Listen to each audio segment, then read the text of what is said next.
ನಾಥುರಾಮ್ ಗೂಡ್ಸೆ ಇವನನ್ನ ಆರಾಧಿಸೋರು ಪೂಜೆ ಮಾಡೋರು ನಮ್ಮ ದೇಶದಲ್ಲಿ 2014ರಿಂದ ಉಟ್ಕೊಂಡಿದ್ದಾರೆ. ಯಾಕಂದ್ರೆ 2014ರಿಂದ ಕೆಲವೊಬ್ರಿಗೆ ಸ್ವಾತಂತ್ರ್ಯ ಸಿಕ್ಕಿದೆ ಅಂತವ್ರು.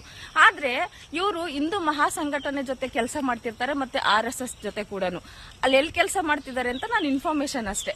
ಆದ್ರೆ ಇವರು ಭಗತ್ ಸಿಂಗ್ ಅನ್ನ ನೇಣು ಹಾಕ್ಬೇಕಾದ್ರೆ ಬ್ರಿಟಿಷ್ ಅವ್ರು ಒಬ್ಬರನ್ನಾದ್ರೂ ಹತ್ಯೆ ಮಾಡಬಹುದಿತ್ತು. ಇಲ್ಲ ಚಂದ್ರಶೇಖರ್ ಆಜಾದ್ ಮೇಲೆ ಗುಂಡಿನ ದಾಳಿ ಆಯ್ತಲ್ಲ, ಅವಾಗ ಯಾರನ್ನಾದ್ರೂ ಒಬ್ಬರನ್ನ ಹತ್ಯೆ ಮಾಡಬಹುದಾಗಿತ್ತು.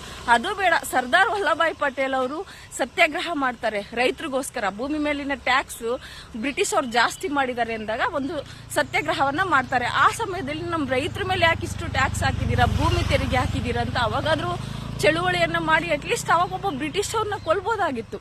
ಅದೆಲ್ಲ ಬಿಟ್ಟು ಸ್ವಾತಂತ್ರ್ಯಕ್ಕೆ ಏನು ಕೊಡುಗೆನೇ ಕೊಡ್ದೇನೆ ಗಾಂಧಿ ಅವ್ರನ್ನ ಹತ್ಯೆ ಮಾಡ್ಬಿಟ್ಟು ಆ ಹತ್ಯೆ ಮಾಡಿದನ್ನ ಇನ್ನ ಸಮರ್ಥಿಸ್ಕೊಂತಾರಲ್ಲ ನಮ್ಮ ಜನ, ನಮ್ಮ ದೇಶದ ಜನ.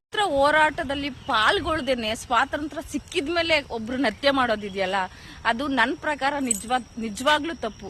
ನಾನು ಹೇಳ್ತೀನಿ ನೋಡಿ, ಯಾವಾಗ್ಲೂ ಕರ್ಮಣ್ಯ ವಾದಿಕಾರಸ್ತೆ ಮಾಫಲೇಶು ಕದಾಚನ ಅಂತ. ಅದೇ ಕರ್ಮ ಏನಿದೆ ಅದು ಯಾರನ್ನೂ ಬಿಡೋದಿಲ್ಲ. ನೀವೀಗ ಗೋಡ್ಸೆಯನ್ನ ಆರಾಧಿಸಬಹುದು, ಆದ್ರೆ ಯಾರು ನಮ್ಮ ದೇಶಕ್ಕೋಸ್ಕರ ಒಳ್ಳೇದ್ ಮಾಡಿದಾರಲ್ಲ ಅವ್ರನ್ನ ಭಗವಂತ ಯಾವತ್ತೂ ಕೈ ಬಿಡೋ